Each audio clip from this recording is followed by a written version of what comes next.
أعوذ بالله من الشيطان الرجيم بسم الله الرحمن الرحيم يا أيها الذين آمنوا لا تتخذوا بطانة من دونكم لا يألونكم خبالا ودوا ما عنتم قد بدت البغضاء من أفواههم وما تخفي صدورهم أكبر قد بينا لكم الآيات إن كنتم تعقلون صدق الله العظيم سبحان ربك رب العزة عما يصفون وسلام على المرسلين والحمد لله رب العالمين اللهم صل على سيدنا ومولانا محمد وعلى آل سيدنا ومولانا محمد وبارك وسلم ثم صل عليه. انتہائی قابل قدر سامعین کرام، جو آیت کریمہ آپ کے سامنے تلاوت کی ہے، اس آیت کریمہ میں بھی اللہ رب العزت خاص طور پر ایمان والوں کو خطاب کرتے ہوئے فرماتے ہیں، یا ایھا الذین آمنوا، اے ایمان والو، لا تتخذوا بطانة من دونکم، اپنوں کے علاوہ کسی کو رازدان نہ بنانا، کسی کو دوست نہ بنانا. لا یألونکم خبالا، اگر کسی دوسرے انسان کو اپنوں کے علاوہ کسی کو رازدان اور دوست بناؤ گے تو وہ تمہیں سوائے تکلیف کے، سوائے ضرر کے کسی چیز میں کمی نہیں کریں گے. ودوا ما عنتم، اور انہیں تو یہ بات پسند ہے، خوشی محسوس ہوتی ہے کہ تم مشقت میں پڑے رہو، تمہیں تکلیف ہو، یہ بات انہیں بڑی پسند ہے. قد بدت البغضاء من افواہہم، ان کا بغض کبھی کبھی ان کے دل میں پلنے والا حسد اور بغض اتنا بڑھ جاتا ہے کہ کبھی کبھی ان کی زبانوں سے بھی ظاہر ہونے لگتا ہے. وما تخفی صدورہم اکبر، اور جو ان کے دلوں میں بغض پیدا ہوا ہے، جو ان کے دلوں میں آپ کے بارے میں بغض ہے، وہ اس سے بھی کئی گنا بڑا ہے. قد بینا لکم الآیات ان کنتم تعقلون، تحقیق ہم نے تمہارے لیے آیات، نشانیاں بیان کر دی اگر ہو تم سمجھنے والے، عقل رکھنے والے. اس آیت کریمہ میں اللہ رب العزت نے ایمان والوں کو حکم دیا ہے کہ اپنوں کے علاوہ، یعنی مسلمانوں کے علاوہ کسی کو بھی اپنا رازدان اور دوست نہیں بنانا. اصل میں یہ ایک واقعے کی طرف اشارہ ہے کہ جب مدینہ کے اطراف میں جو یہود رہتے تھے، اوس اور خزرج ابھی مسلمان نہیں ہوئے تھے. مسلمان ہونے سے پہلے جتنے بھی یہودی تھے ان کے آپس میں دوستانہ تعلقات تھے، ایک دوسرے کے ساتھ بھائی چارے والا رشتہ تھا، آپس میں دوست تھے، پیار محبت کیا کرتے تھے. لیکن آپ علیہ الصلاۃ والسلام کی آمد کے بعد، آپ علیہ الصلاۃ والسلام کی دعوت اور تبلیغ کے ذریعے جب اوس اور خزرج دونوں قبیلے مسلمان ہو گئے، جو کہ آپ نے گزشتہ درس میں سن چکے ہیں کہ وہ آپ علیہ الصلاۃ والسلام کی دعوت اور تبلیغ کے ذریعے مسلمان ہوئے. اب وہ جو یہودی تھے مدینہ کے اطراف میں رہنے والے، انہوں نے اوس اور خزرج کے قبیلے سے جو دوستانہ تعلق تھا وہ پھر بھی ختم نہیں کیا، اگرچہ وہ مسلمان ہو چکے تھے. اور اوس اور خزرج کے لوگ بھی جن یہودیوں سے ان کے پہلے دوستی تھی، جو پیار محبت کا رشتہ تھا، وہ اسی طرح انہوں نے قائم کر رکھا تھا. اب وہ یہودی موقع کی تلاش میں تھے، وہ موقع تلاش کرتے تھے کہ کسی طریقے سے ان کی دوستی سے فائدہ اٹھاتے ہوئے مسلمانوں کے راز معلوم کر کے ان کے دشمنوں کو بتایا جائے اور ان کی طاقت کو کمزور کیا جائے. اب تھے تو وہ آپس میں دوست، لیکن اندر چونکہ ایک یہودی ہے اور دوسرے مسلمان ہے، اور یہود و نصارہ شروع سے ہی مسلمانوں کے اصلی دشمن ہیں، تو انہوں نے کیا کیا، اس دوستانہ تعلق سے فائدہ اٹھاتے ہوئے مسلمانوں کے راز معلوم کرنا شروع کیے کہ مسلمانوں کے راز تلاش کر کے ان کے دشمنوں کو بتایا جائے اور مسلمانوں کی طاقت کو کمزور کیا جائے، تو اللہ رب العزت نے فوری حکم نازل کیا، یا ایھا الذین آمنوا لا تتخذوا بطانۃ من دونکم، اے اوس اور خزرج والو اب تم ایمان میں داخل ہو گئے ہو، لا تتخذوا بطانۃ من دونکم، اپنے مسلمان بھائیوں کے علاوہ کسی کو بھی دوست اور رازدان نہ بناؤ۔ بطانہ کہتے ہیں ہر چیز کا ایک ظاہر ہوتا ہے اور ایک باطن ہوتا ہے، جو بھی ظاہر کے مقابلے میں چیز آئی اس کو باطن کہا جاتا ہے، اور باطن اندر کی چیز کو کہتے ہیں۔ مطلب یہ ہے کہ بطانتاً ایسا دوست نہیں بنانا کہ جس کو آپ دل کی ہر بات بتانے لگ جاؤ، اور حقیقی دوست وہ ہوتا ہے جو کسی دوسرے دوست کا رازدان ہوا کرتا ہے، کہ انسان اپنے دوست سے ہر دل کی بات اسے بتاتا ہے، اس سے راز کی باتیں کرتا ہے۔ تو اللہ نے فرمایا لا تتخذوا بطانۃ من دونکم، اپنے مسلمان بھائیوں کے علاوہ کسی کو اپنا دوست اور رازدان نہیں بنانا، وگرنہ تو یہی اسلام ہے جو مسلمانوں کو غیر مسلموں کے ساتھ ہمدردی کا حکم دیتا ہے، لیکن اللہ نے فرمایا ہمدردی رکھنی ہے، اخوت ان کے ساتھ قائم کرنی ہے۔ کیا مطلب؟ اگر کوئی پڑوسی ہے اس کے ساتھ حسن سلوک سے پیش آنا ہے، لیکن اللہ نے فرمایا معاملے کو اتنا بڑھا نہیں دینا کہ ان کے ساتھ تم دوستیاں قائم کرنے لگو، اور دوستیاں کر کے تم اپنی راز کی باتیں انہیں بتانے لگ جاؤ۔ لا تتخذوا بطانۃ من دونکم، ایمان والوں مسلمان بھائیوں کے علاوہ کسی کو اپنا رازدان نہیں بنانا، وگرنہ تو اسلام اتنا پیارا مذہب ہے جو مسلمانوں کو بھی حکم دیتا ہے کہ غیر مسلموں کے ساتھ ہمدردی کے ساتھ پیش آنا ہے۔ حدیث مبارکہ میں آتا ہے اللہ کے پیغمبر نے سختی سے فرمایا ہے من آذى ذميا فانا خصمه يوم القيامة ومن كنت خصمه فخصمته يوم القيامة۔ اللہ کے نبی فرماتے ہیں جس نے کسی غیر مسلم ذمی کو، ذمی کہتے ہیں جو مسلمانوں کے ملک میں ٹیکس دے کر رہتے ہیں، اگر کسی نے کسی غیر مسلمان نے کسی غیر ذمی کو تکلیف پہنچائی، اللہ کے پیغمبر فرماتے ہیں کل قیامت کے دن میں اس کے خلاف پرچہ کٹواؤں گا، دعویٰ دائر کروں گا۔ اور پھر آگے اللہ کے پیغمبر فرماتے ہیں وَمَنْ كُنْتُ خَصَمُهُ فَخَصَمْتُهُ يَوْمَ الْقِيَامَةِ، اور جس کا دعویٰ میں محمد کل قیامت کے دن دائر کر دوں اس میں میں ہی غالب آنے والا ہوں۔ کتنی سختی فرمائی کہ اگر غیر مسلم کو کسی نے تکلیف دی تو کل قیامت کے دن اس مسلمان کے خلاف میں دعویٰ دائر کروں گا۔ اور ایک دوسری روایت میں تو اللہ کے پیغمبر فرماتے ہیں منعنی ربی ان اظلم معاہدا ولا غیرہ، مجھے اللہ نے منع فرمایا ہے کہ کسی غیر مسلم ذمی پر اور نہ ہی اس کے علاوہ، چاہے مسلمان ہے یہود ہے نصارہ، کسی پر بھی میں محمد کو اللہ نے ظلم کرنے سے منع فرمایا ہے۔ اور ایک دوسری روایت میں آتا ہے اللہ کے پیغمبر نے فرمایا الا من ظلم ذمیا،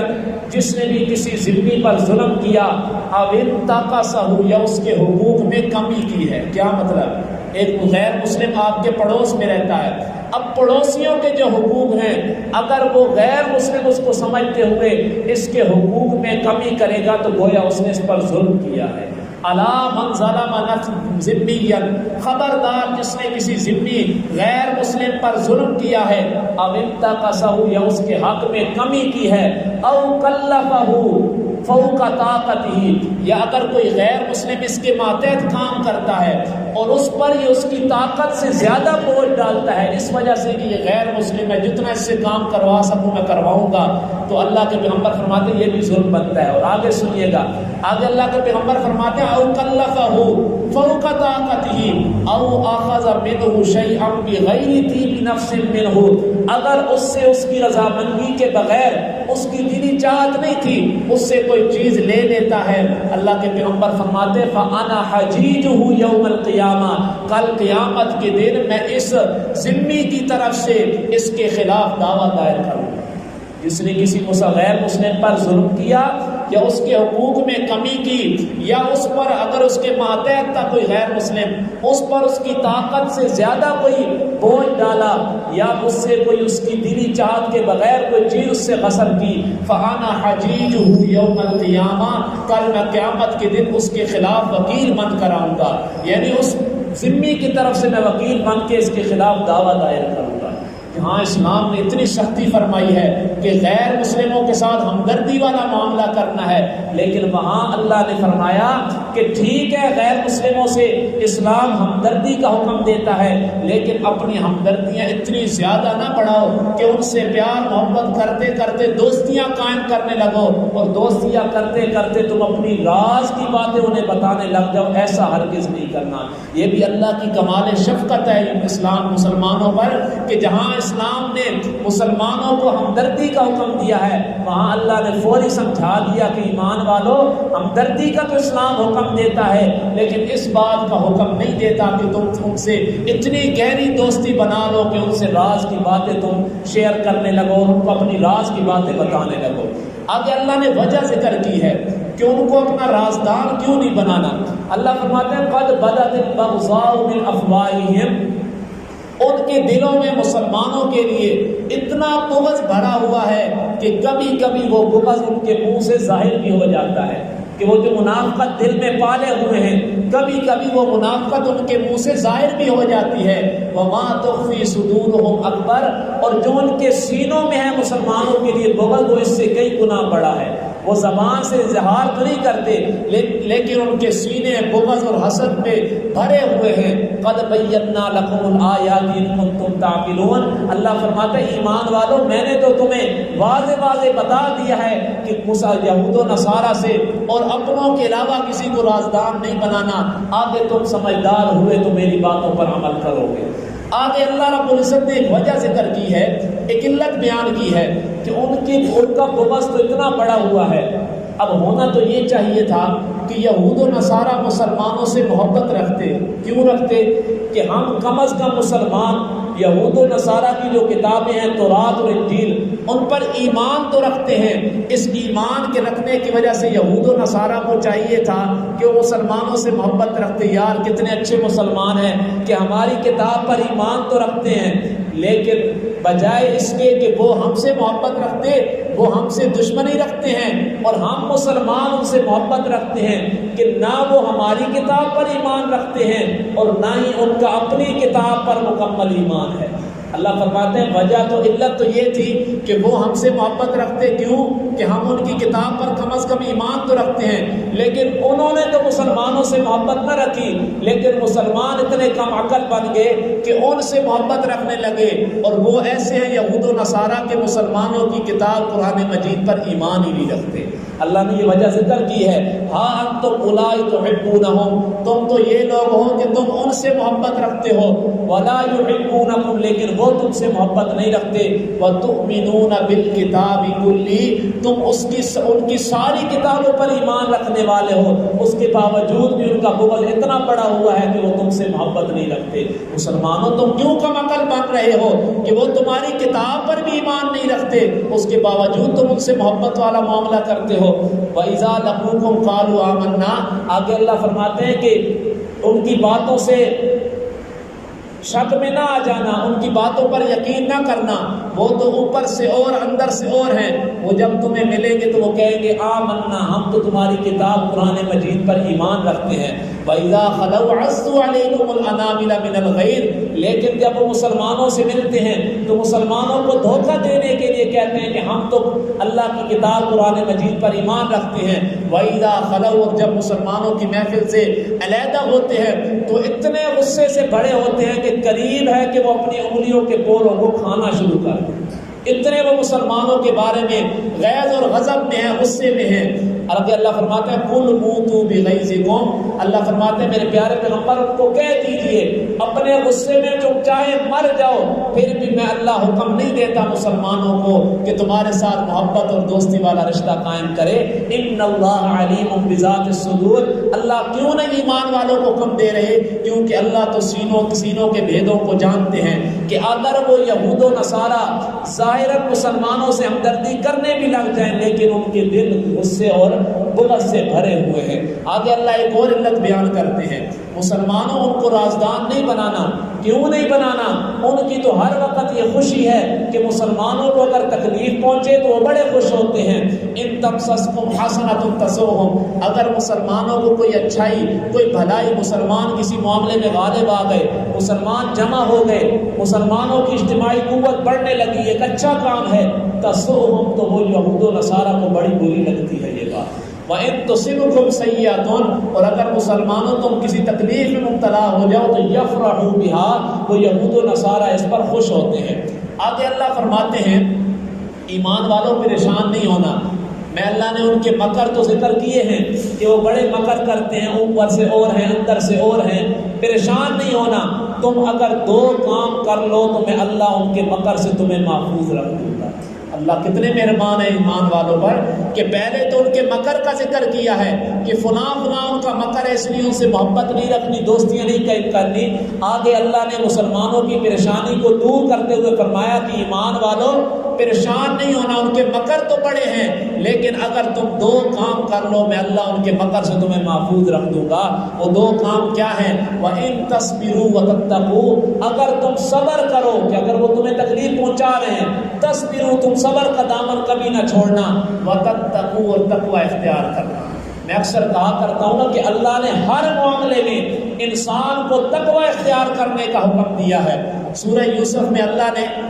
کامیابی کا راز ہی بتایا ہے، انہو من یتق ویصبر فإن اللہ لا یضیع اجر المحسنین۔ اور اسی سے آگے مسلمانوں کی مدد اور نصرت کو اللہ نے 2 چیزوں کے ساتھ معلق کیا ہے کہ مسلمانوں کی، آگے اللہ نے ذکر کیا بدر کا واقعہ ذکر ہے، وہاں اللہ یہی فرماتے ہیں کہ مسلمانوں کی میں اللہ مدد اور نصرت کا تب کروں گا بلا ان تصبروا وتتقوا، اگر وہ صبر کرے اور تقوی اختیار کرے۔ تو اللہ نے ایمان والوں کی کامیابی کو 2 چیزوں کے ساتھ معلق کر دیا ہے۔ ایمان والوں صبر کرنا اور تقوی اختیار کرنا تمہارا کام ہے، ہر قسم کی مصیبتوں سے بچانا میں اللہ کا کام ہے۔ اب مسلمان پریشان ہوئے نا کہ ان کا مکر بہت بڑا ہے تو ہم کس طرح بچیں گے؟ اللہ نے فوری آیت نازل کر دی، وَإِن تَصْبِرُوا وَتَتَّقُوا لَا يَضُرُّكُمْ كَيْدُهُمْ شَيْئًا، اگر تم صبر کرو اور تقوی اختیار کرو تو ان کا مکر، ان کی تدبیریں تمہیں کچھ نقصان نہیں پہنچا سکتی۔ حدیث مبارکہ میں آتا ہے آخری بات، اللہ کے پیغمبر فرماتے ہیں میں ایک ایسی آیت جانتا ہوں اگر ایمان والے اس آیت پر عمل کرنا شروع کر دیں تو وہ انہیں دین اور دنیا کی سب نعمتوں پر بھاری ہے، دین اور دنیا کی سب بھلائیاں اسے مل گئی۔ جو آدمی ایک قرآن کی آیت پر ایمان لے آئے، ایمان سے باہر ایک قرآن کی آیت پر عمل کرنا شروع کر دے، اور عمل کا مطلب یہ نہیں کہ ایک دن عمل کیا دوسرے دن چھوڑ دیا، بلکہ ساری زندگی اس پر عمل کرنا شروع کر دیں، اللہ کے پیغمبر فرماتے ہیں وہ ایسی آیت ہے کہ جس آدمی نے اس آیت پر عمل کرنا شروع کر دیا اسے دین اور دنیا کی ساری بھلائیاں نصیب ہو گئی۔ اور وہ آیت کیا ہے؟ وَمَن يَتَّقِ اللَّهَ يَجْعَل لَّهُ مَخْرَجًا، جو آدمی اللہ کی رضا کے لیے اللہ سے ڈرتا ہے، تقوی اختیار کرتا ہے، يَجْعَل لَّهُ مَخْرَجًا، اللہ اس کے لیے ہر معاملے میں آسانیاں پیدا کر دیتے ہیں۔ ہر معاملے کی تنگی میں، جس معاملے میں وہ تنگی کا شکار ہوتا ہے، يَجْعَل لَّهُ مَخْرَجًا، اللہ اس کے لیے راستے نکال دیتے ہیں۔ تو مطلب یہ ہے اس حدیث مبارکہ کا اللہ کے پیغمبر بتانا چاہتے ہیں جو آدمی تقوی کو لازم پکڑ لے، کیونکہ آیت میں اسی کام کا حکم ہے، وَمَن يَتَّقِ اللَّهَ، جو آدمی تقوی اختیار کرتا ہے۔ اللہ کے پیغمبر نے اس حدیث مبارکہ میں سمجھا دیا کہ اگر ایمان والے ساری زندگی تقوی کو اپنانا شروع کر دیں، ساری زندگی تقوی کو اختیار کر دیں، يَجْعَل لَّهُ مَخْرَجًا، اللہ رب العزت ہر معاملے میں اس کے لیے آسانیاں پیدا کر دیں گے۔ تو آج کے درس کا خلاصہ یہ ہے، اللہ رب العزت نے ایمان والوں کو خطاب کرتے ہوئے فرمایا، ایمان والوں اگرچہ اسلام غیر مسلموں کے ساتھ ہمدردی کا حکم تو دیتا ہے لیکن یہ ہمدردی حد سے کراس نہ کر جائے، اتنی نہ بڑھ جائے کہ تم ان کو اپنا ایسا دوست بنا لو کہ ان سے اپنی دل کی ہر بات تم انہیں بتانے لگ جاؤ۔ اگر یہ کام تم نے کرنا شروع کر دیا، ان کے دل تو بغض سے بھرے ہوئے ہیں، حسد سے بھرے ہوئے ہیں، وہ تمہارے راز تمہارے دشمنوں کو بتا دیں گے، جس کا نقصان یہ ہوگا کہ تمہاری طاقت کمزور پڑنے لگ جائے گی۔ آگے اللہ فرماتے ہیں ٹھیک ہے ان کے مکر بہت زیادہ ہیں لیکن صبر اور تقوی اختیار کرنا تمہارا کام ہے، ان کے مکر ان کی تدبیروں سے بچانا میں اللہ کا کام ہے۔ آگے اللہ فرماتے ہیں ان اللہ بما یعملون محیط، جتنے بھی وہ اعمال کر رہے ہیں اللہ ان کے سارے اعمال کو گھیرا کرنے والے ہیں، کل قیامت کے دن ان سے ایک ایک عمل کا اللہ حساب لیں گے۔ اللہ رب العزت سے دعا ہے جو کہا اللہ اس پر عمل کرنے کی توفیق عطا فرمائے۔ وآخر دعوانا ان الحمد للہ رب العالمین۔